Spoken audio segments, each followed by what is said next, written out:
I never imagined that I could be unfaithful. But you get beyond the point of no return and you let it happen. Here was a guy who was meeting her needs emotionally.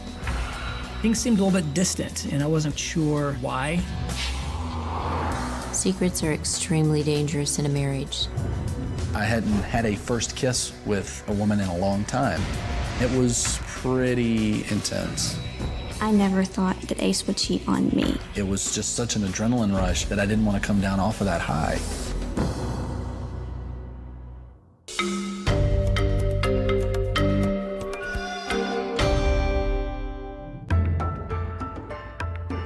I knew I shouldn't be there, and I let it happen anyway. Mike and I were in the hot tub alone. I really didn't think much about being married. It started with the holding of a hand, and it's just that closeness and that intimacy and the fog from the hot tub. All of a sudden we're kissing, then we decided to go up to his room. I knew what was gonna happen. There was an inner struggle, but more of me wanted what was going on as opposed to the part of me that knew it shouldn't happen. I never imagined that I could be unfaithful. I was 19 when I met Debbie, and she was a few years younger. She was 16 at the time. I was invited to an all-city dance with a friend of mine. I pulled into my parking spot, and Jason's truck was parked across from me. Throughout the evening, we would steal glances at each other. I knew I wanted to see him again, so I left my phone number on a piece of paper on the windshield of his truck, and he called me the next day. From the very beginning, it was almost like an electric touch when I'd hold her hand or when we'd kiss. Jason and I fell in love pretty quickly.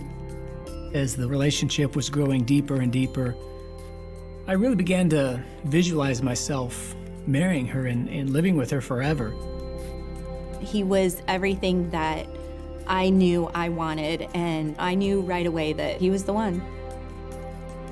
I proposed to Debbie in May of 1988. It was approximately a month before she graduated from high school. I loved Jason because he made me feel special. I felt secure, and he was a hard worker. He was definitely a provider. During that year of our engagement, I had started working full-time, and I was working for a retail company, and retail hours are unpredictable. I was a legal secretary, so when I was off in the evenings and weekends, he was typically working. We didn't spend a lot of time together. I'm not an alone person, so I started going out. The summer before I got married, I met a friend, her name's Samantha, and we started going to parties. It became an every weekend thing. I guess it was that I thought I could have it all. I didn't like Samantha. I couldn't really tell Debbie why. There was just something about her that I didn't trust.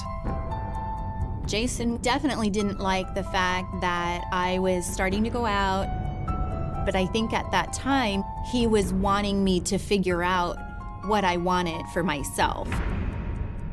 I didn't feel doubt about marrying Jason.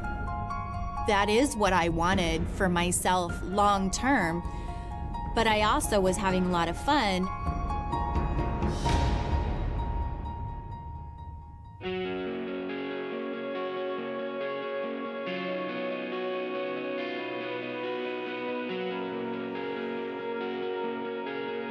I felt like it was a fairy tale. I had all these expectations and dreams of what being married would look like, and that was the day when all of my dreams were beginning. The wedding was perfect. The honeymoon was amazing. I was really looking forward to building a life with Debbie and seeing what we could accomplish together. I thought in my perfect little world that he would have a lot of time for me. We would be spending a lot of time together, and I realized fairly quickly that that was not going to be the case. And it was expected that I would put in extra time, sometimes working on my own time, if I wanted to get ahead and if I wanted to earn that next promotion. So I was pretty committed to my job. It was probably within a week or two of getting home from our honeymoon when I realized that this isn't going how I imagined it would go. I was feeling very angry towards Jason because of all of the hours he was working. She never communicated to me that she missed me being there. She never told me that she was feeling lonely. Although we were having sex, it wasn't that often. I didn't feel connected to Jason very much at all.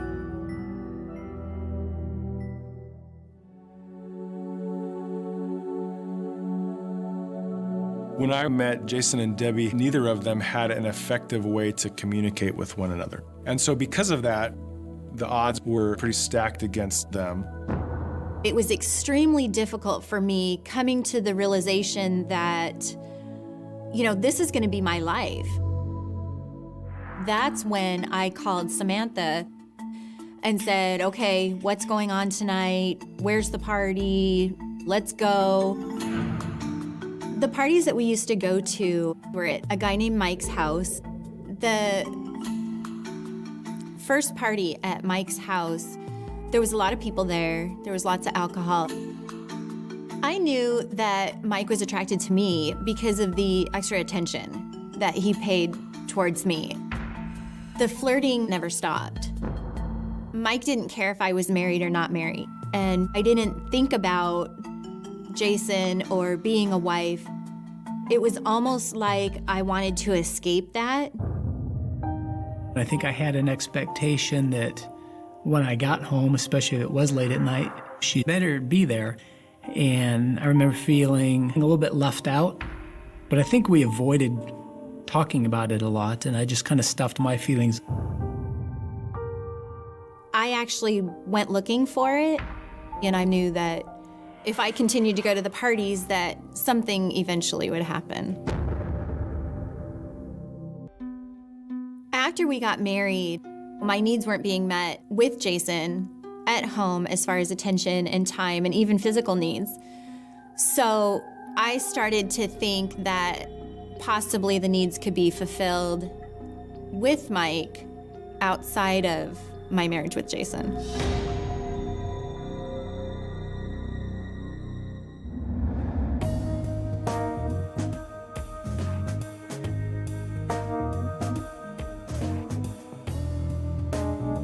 Everyone was drinking and hot tubbing. I had a bikini. Sometimes I wore it, sometimes I didn't. Obviously, everybody naked in the hot tub is attractive, you know, a situation that I never should have been in. It got later in the evening, and at the end, Mike and I were in the hot tub alone. There was a big attraction, the touch, the butterflies, and then it progressed to the kiss. It was something that was inevitable. We went up to his room.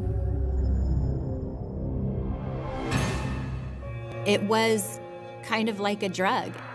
At one point, you know, you get beyond the point of no return and you let it happen. It wasn't romantic. There was no emotional connection. It wasn't anything that I thought it would be. It was just sex.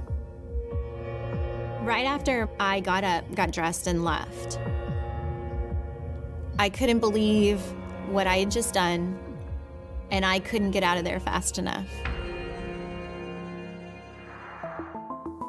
As I was driving home, on one hand, I'm horrified at myself for letting it happen, but on the other hand, I'm thinking, okay, I had all this attention, and, you know, I was interested in being with Mike.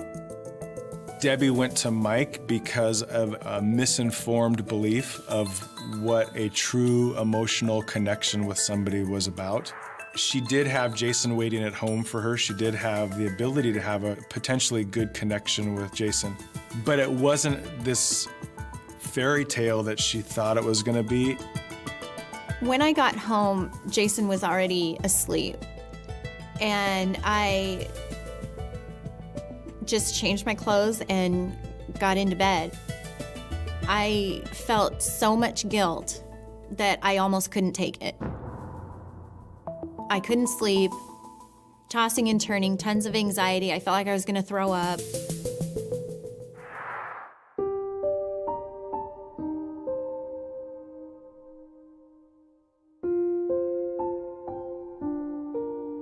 Things seemed a little bit distant, and I wasn't quite sure why. I noticed that we were not talking as much as we had before. She was not sharing details of her day. And I think I kind of used that to get out of the house a little bit.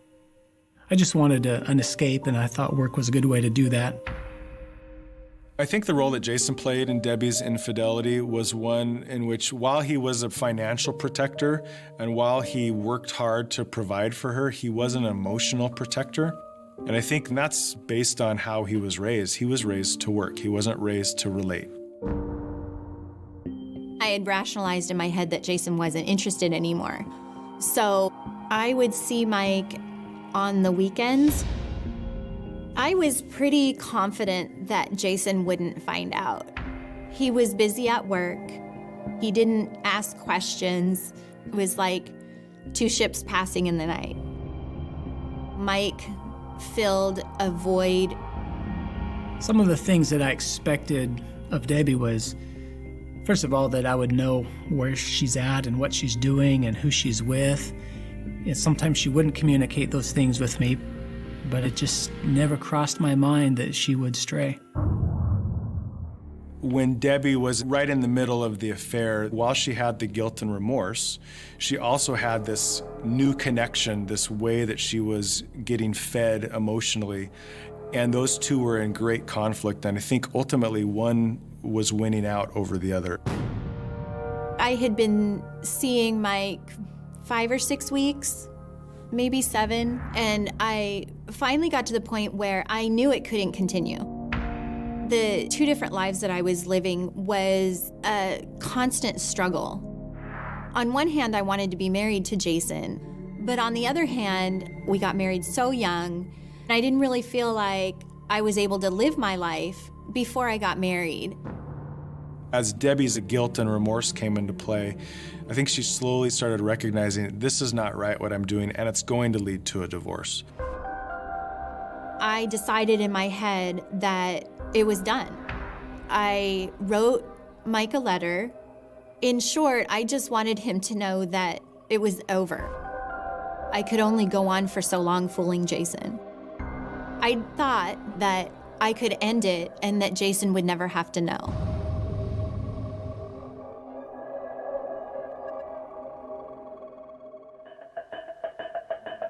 After I wrote the letter, I had put it in my backpack. I'd planned on giving it to him the next day, but I needed something out of my backpack at home, so I dug through and didn't realize that I had left the letter out. It was early in the morning. I was up getting ready for work. I remember finding the letter. It was on the kitchen table, and she was still asleep. The letter said, "Dear Mike, I can't do this anymore. Living 2 lives and lying to Jason. The guilt is too much, and this isn't who I am. I want to make my marriage work." It was as if somebody had punched me in the gut. It was a feeling that is almost indescribable, almost as if the wind was sucked out of my lungs. It had never crossed my mind that Debbie might be cheating.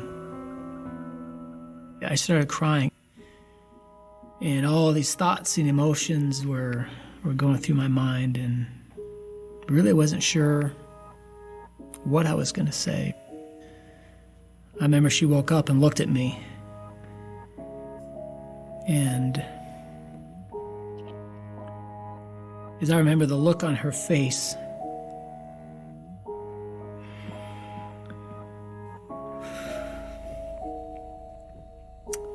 just the look of disappointment.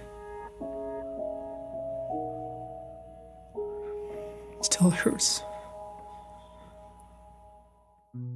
I just looked, and there was Jason standing in the doorway, and I could tell that he was crying. My first thought was, he must know, but how did he find out? I obviously was feeling guilt and felt like I needed to ask for forgiveness from him, but I didn't want to assume all the responsibility. I was blaming him for being gone all the time. What was I supposed to do? I rejected that right out because I knew that I had my faults and I wasn't the perfect husband I could have been, but I knew that it wasn't anything that I had done wrong. Jason was extremely upset. He really didn't want to talk. He didn't want to hear anything I had to say. I realized that the best thing I could do is ask her to move out. But I told her she had to leave her wedding ring behind. I mean, I felt that my life, as I knew it, was ending. I think when I asked her to take off her wedding ring, I was scared that she actually would. And when she did, and she handed it to me, wow, this fairy tale doesn't have a "and they lived happily ever after" again ending. For Jason to ask for my wedding ring felt very final to me, like I had made the ultimate mistake. When I watched her walk out the door, I felt sadness. I felt anger again. I felt betrayed. I went to Mike's house. I didn't know where else to go. When I got there, he didn't seem terribly happy to see me. It was really awkward. We didn't talk. And I remember just sitting there crying. I should not have gone there.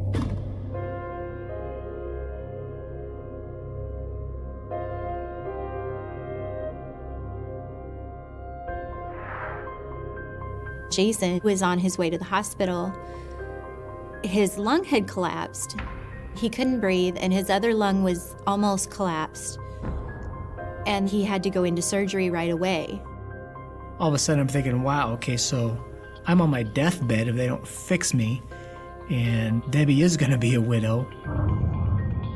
The entire rest of my life kind of went through my mind, and I for sure wanted him in it.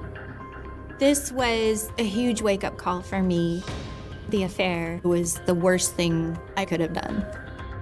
I didn't know if Jason would accept me to come back.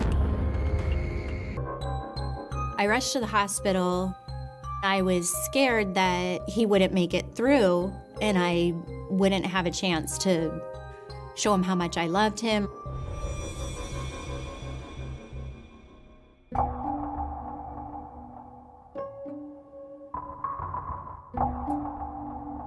In traumatic experiences, we are able to see what matters.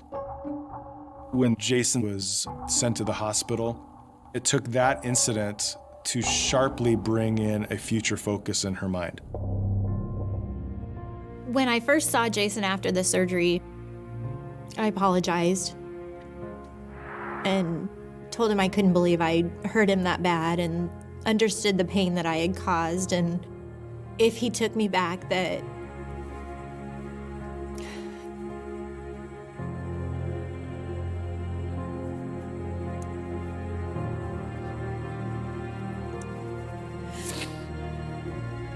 I would spend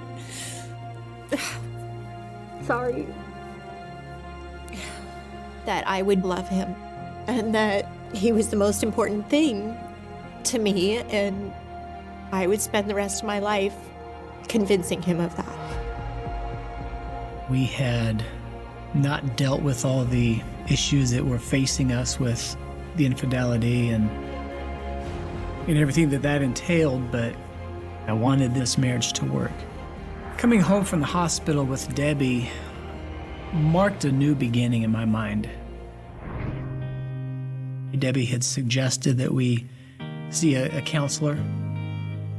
We were really hopeful that he would be able to help us. One of the first steps to rebuilding trust in a marriage affected by infidelity is clear, concise communication about where you're going to be, who you're going to be with. As she was rebuilding trust, she would call me when she got home from work. I knew how far it was to work, and on occasion I checked the odometer. The way you build up trust is whatever works for you in that moment. I think checking the odometer, that was what Jason needed at the moment to get trust back, and it was reasonable. Counseling taught me that the reason for the infidelity was because my needs weren't being met, but I didn't know how to communicate what those needs were. We learned how to talk, how to listen. We learned how to fight.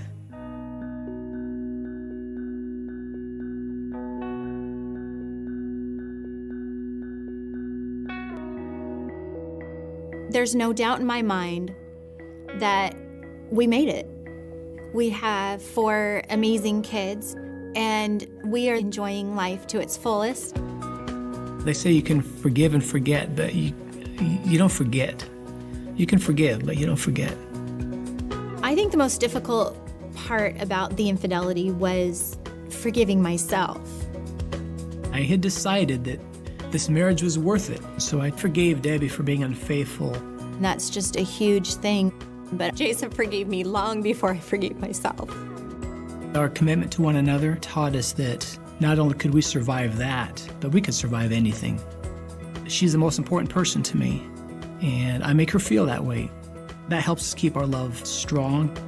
We've been through the fire, we've come out the other side, and he and I are very much still in love, way more than we were when we got married. It can be done.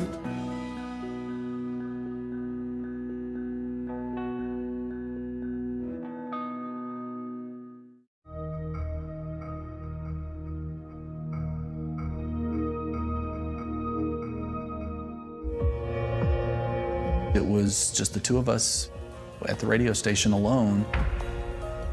I just grabbed her and kissed her. And it was just all of that raw magnetism that just happens when the sexual tension is present. No one ever gets married and thinks that they're going to cross that line. And I definitely didn't think it was going to be me.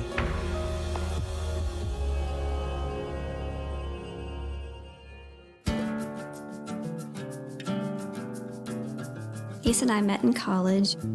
I was 20, he was 21. We were at a college party, and she called me across the room. I was so drawn in by her eyes. They melted me. We talked all night long. Had our first date that very next day, and after that first date, we were pretty much inseparable. She had so much passion that I just felt like this is a girl that I want to spend the rest of my life with.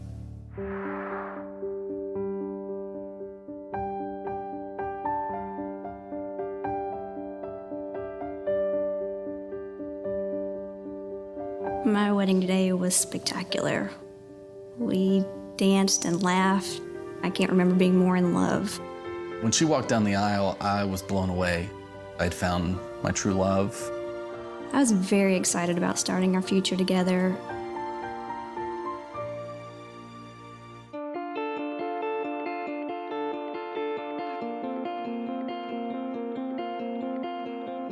My first full-time job was working for a radio station, and I thought I was on top of the world.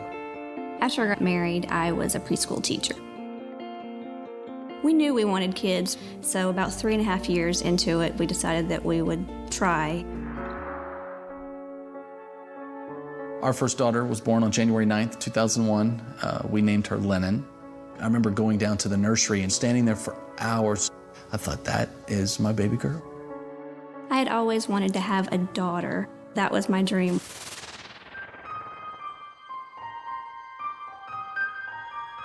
I began to realize that I was sad and crying and feeling overwhelmed. I'm just laying there wanting to take care of my baby, and I really couldn't.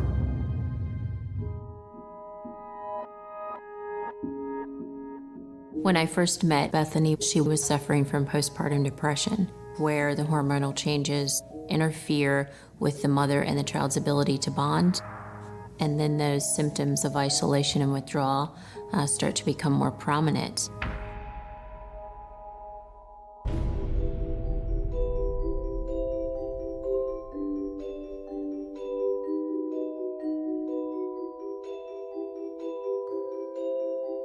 I was excited because we were going to have another baby. But I was also a little nervous because my depression was at its darkest. I remember just being elated that the baby was coming.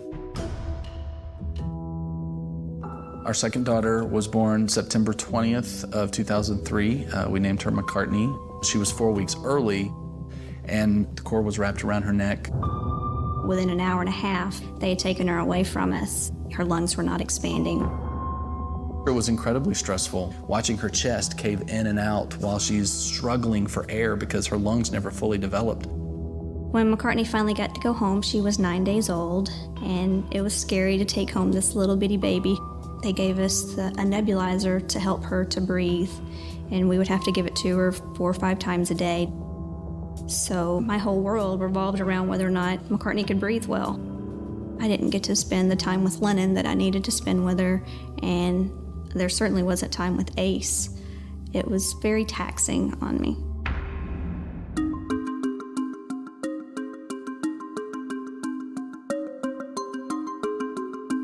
I felt extremely alone. I was completely drained from taking care of McCartney, trying to keep up with Lennon. I was very distant from Ace. There wasn't an emotional connection. When a couple has a child who has health issues, it can lead to where they pull apart. It appeared in this case for Ace and Bethany that the relationship then really becomes a low priority, if no priority. When the depression was at its height, our intimacy was completely gone. I started thinking, if my wife is not going to love me and be passionate about me, I'm going to gravitate to someone who will. Passion at home was completely gone with Bethany. There was nothing there between us. I wanted and desperately needed someone to be passionate about me again.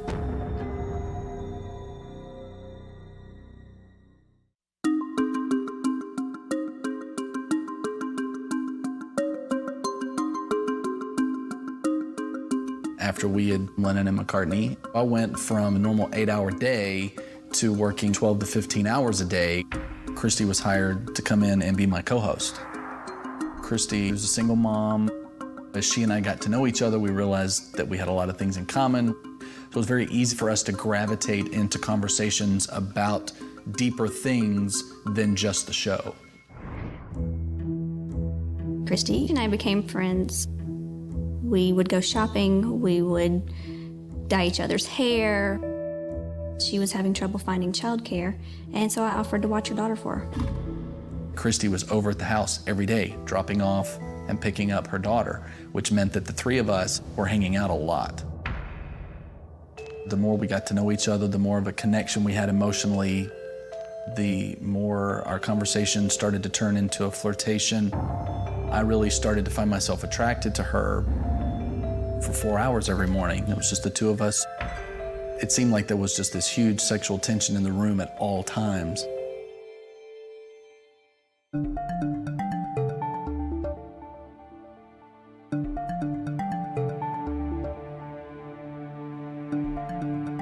I had pulled a muscle in my neck, and Christy offered up that she would, rub my shoulder to make it feel better. But the more that she started to rub my shoulder, that attraction that I already had for her really kind of rose to the surface very quickly. I just turned around and kissed her, and she kissed me back. I wasn't thinking about being a husband or being a dad at that time. I hadn't had a first kiss with a woman in a long time. It was just an amazing feeling to me. I eventually just kind of pushed out of my mind of where I was and what I was about to do, and we had sex.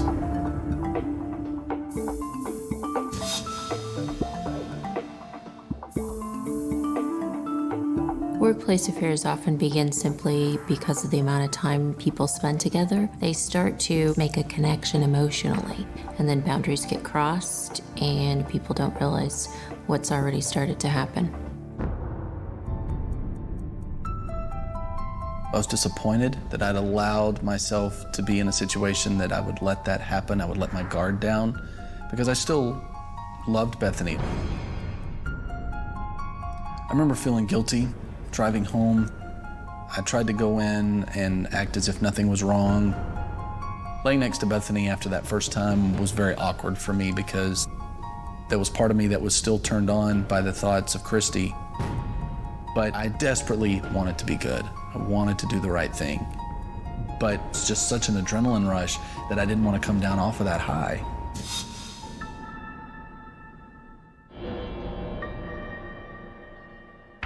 I would get up early, go to work, and we'd have sex before the show. And it was pretty intense. Because it was so early in the morning, the fear of getting caught was never anything that crossed either of our minds because we knew we were still a good couple hours away before the first body walked through the building. When we weren't at the station together or she wasn't at the house with us, Christy and I would text constantly. It was almost like, the radio personality was the one having the affair, but Ace at home, that was a different person. He began to pull away from me, and I started to see a different man. He wasn't talking to me. His hours began to get longer, and even when he was home, he wasn't really there. I eventually just cut Bethany out of my mind because Christy was so into me. I felt like I was 15. Ace was able to compartmentalize his emotions and set that aside from what was happening. Putting everything at risk was not at a forefront in his mind.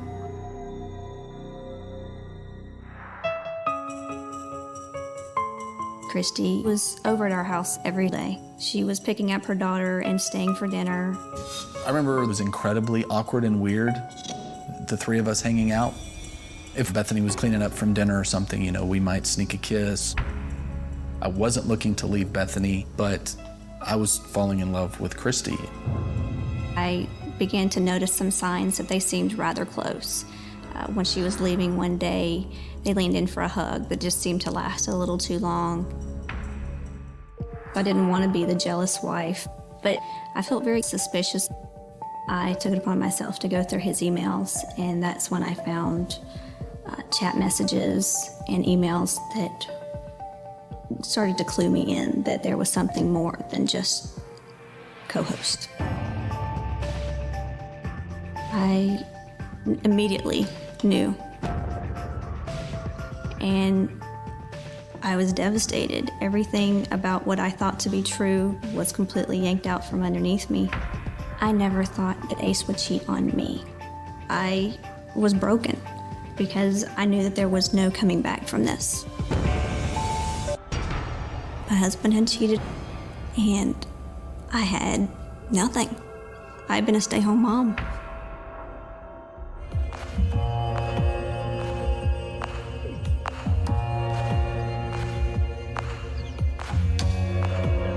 The betrayal that I felt from Christy was almost just as hard as what I felt from Ace, because she was like a sister to me.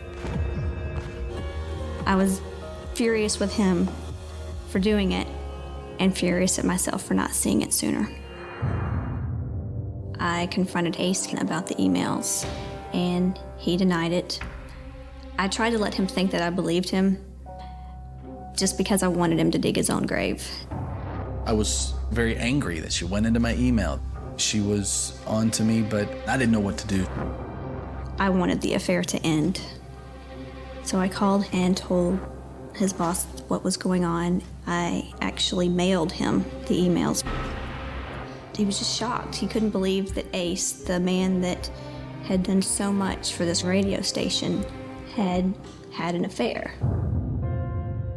He called me in to his office, and once I knew that my boss had the emails, the only thing to do was to resign. Christy and I lost our jobs the same day. That day, it was over. I didn't know where to go from there. I didn't know what to do. I just felt like when things got so bad that you couldn't fix it, you break up and you go find somebody else. When Ace came home, he told me he wanted a divorce. Nobody ever expects to hear that from their husband. The whole thought of being a divorced woman scared me to death. I felt completely trapped. He had absolutely taken everything away from me, my security, my family, my love. The next day, he scheduled the appointment with the lawyer. I cried the entire time. And I didn't really know how I was going to deal with losing my whole family.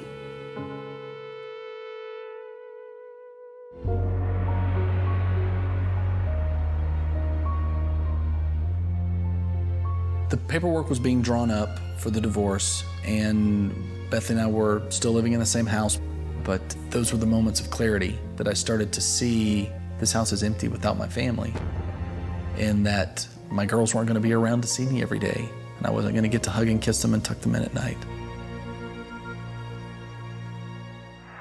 I remember sitting in the hallway, crying, and Lennon, she goes, "Daddy, why don't you love Mommy anymore?" And I didn't have an answer. I just held on to her and I said, "Baby, Daddy's trying to be a better man." My affair had become this bomb that just dropped in my life, and I allowed it to explode.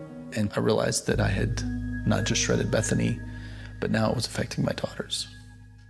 I remember feeling that I needed to do whatever it took to keep my family together, but I didn't know even how to begin to be a good husband anymore, and didn't know if Bethany could ever trust me, and I didn't know if I could ever trust myself.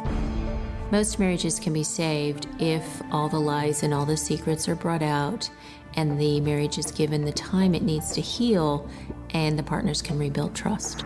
I remember telling Bethany, "I'll go to counseling, I'll do whatever you need me to do. I love you, I want to make this work." When Ace told me he wanted to work it out, I didn't believe him. I was still blindsided. I didn't think I would be able to save my family. Even though I was angry, I didn't want my marriage to be over with. I still loved my husband. I hated what he had done to us, but I wanted to be married to him.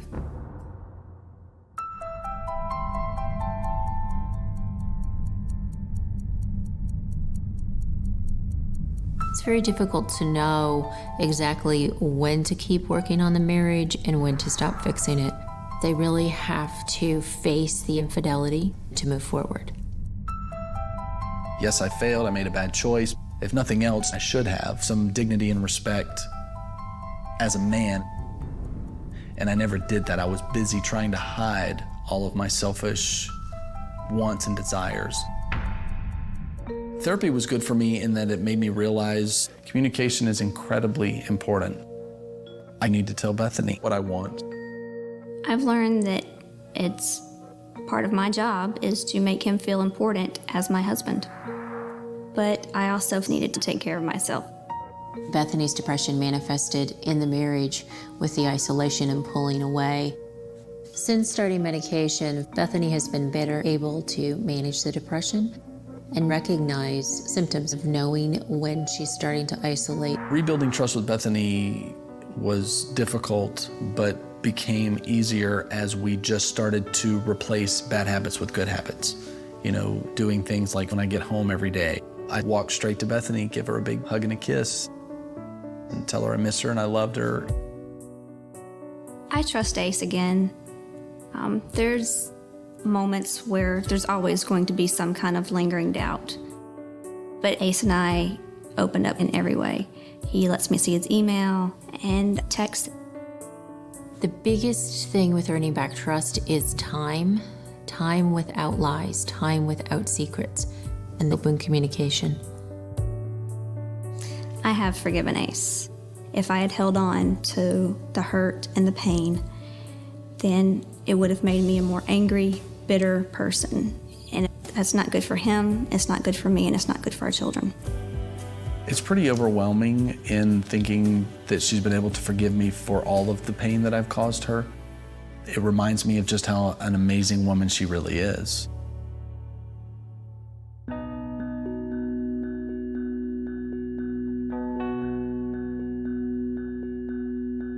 Our marriage now is taking one day at a time. It's allowed us to have a greater relationship with the girls, and they see us back to being a loving couple. Hopefully can set them up to have a successful marriage as they get older. Emotionally, we are right there. We know exactly what the other one's feeling. Physically, it's all there. It's like we've started a brand new, fresh relationship. But I think it's a different kind of connection now. Bethany and I have kind of adopted the philosophy that marriage is one long conversation. I love her. I want great things for her. And whatever I can do to help her succeed in those things, I'm going to do them. It is so refreshing to be able to get up every day and smile and be excited about our future together. The greatest lesson I've learned through all of this is that I have to have an identity for myself. I am not just mother, I'm not just wife.